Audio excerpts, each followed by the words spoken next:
दोस्तों कहा जाता है कि इंडिया और इजराइल पाकिस्तान के न्यूक्लियर रिएक्टर्स पे हमला करना चाहते थे। माय गॉड, खुदा ना ख्वास्ता, खुदा ना ख्वास्ता, खुदा ना ख्वास्ता, खुदा ना खास्ता, खुदा ना खास्ता, खुदा ना खास्ता, खुदा ना खास्ता। और हमारे एटमी जो सिस्टम है उस पे भी ऐसे हमले हो सकते हैं। इंडिया आज किसके साथ है? ईरान के साथ है कि इजराइल के साथ है? Where does India stand? और इंडिया पता क्या कहेगा? हम इजराइल के साथ है, ईरान के साथ नहीं है।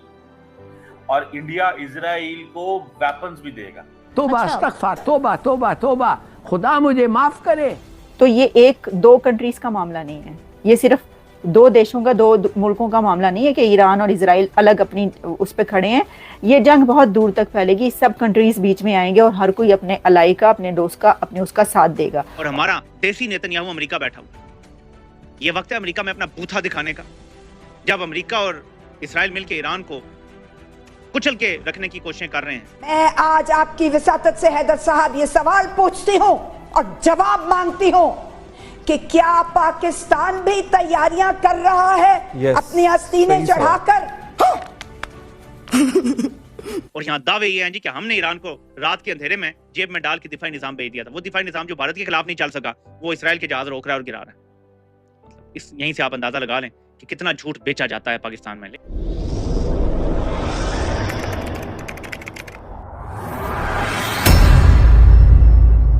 नमस्कार दोस्तों, स्वागत है आपका पाकिस्तान की बर्बादी में। जी हां, तो आज की बर्बादी कुछ इस तरह है कि इजराइल ने जिस तरह से ईरान के कई न्यूक्लियर बनाने वाले ठिकानों को तबाह किया है, अब ईरान के बाद भारत और इजराइल दोनों मिलकर पाकिस्तान के भी सभी न्यूक्लियर ठिकानों को नष्ट करेंगे। जी हां, और इसी खबर से आज पूरा पाकिस्तान छाती पीट पीट कर रो रहा है।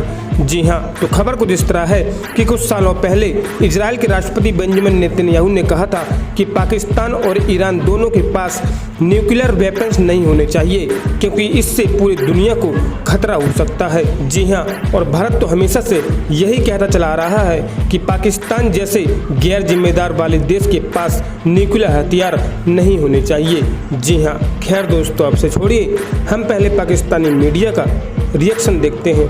दोस्तों कहा जाता है कि इंडिया और इजराइल पाकिस्तान के न्यूक्लियर रिएक्टर्स पे हमला करना चाहते थे। ये एक पूरी की पूरी तारीख है। इससे पहले कि मैं आपको ये बताऊं कि ये कब इजराइल चाहता था कि कहूटा, जो पाकिस्तान का जहां पे न्यूक्लियर प्लांट्स हैं या पाकिस्तान की जो रिसर्च लेबोरेटरीज हैं, उन पे हमला कर दिया जाए। समझ रहे हैं आप?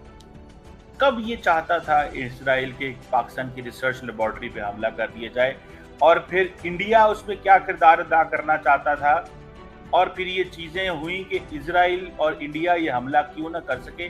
जरा ये बेंजामिन नेतन्याहू को सुने। Mission that we have is to prevent a militant Islamic regime from meeting up with nuclear weapons, or from nuclear weapons meeting up with a militant Islamic regime. The first is called Iran, the second is called Pakistan, because if these radical regimes have nuclear weapons, they will not obey the rules that have been obeyed in the last almost 7 decades. वो कह रहे हैं कि अगर दो Islamic regimes हैं, अगर उनके पास न्यूक्लियर वेपन आता है तो ये हमारे लिए खतरा है। एक ईरान, दूसरा पाकिस्तान। ईरान जारी बात है एक सिविलाइजेशन स्टेट है, वहां इनकलाब आ गया, so on and so fourth. दूसरा पाकिस्तान को वो समझते थे कि अगर पाकिस्तान जो है ये एक न्यूक्लियर रियासत बन गया तो हमारे लिए खतरा होगा। और क्योंकि पाकिस्तान मजहब के नाम पे बना था, इस्लामिक रिपब्लिक ऑफ पाकिस्तान है, तो वो समझते हैं कि ये जो पाकिस्तान का जो न्यूक्लियर प्रोग्राम है, ये जो न्यूक्लियर वेपन्स हैं, ये फिर शायद मुसलमान दुनिया और इधर उधर भी जा सकते हैं, जो उस वक्त बात चली थी Islamic bomb and all that. लेकिन इंडिया क्यों हमला करना चाह रहा था? कहा जाता था कि इजराइल ने प्लानिंग की कहूटा के अंदर एक ऑपरेशन ओपेरा जो था वो हुआ था इराक के अंदर। ठीक है जी।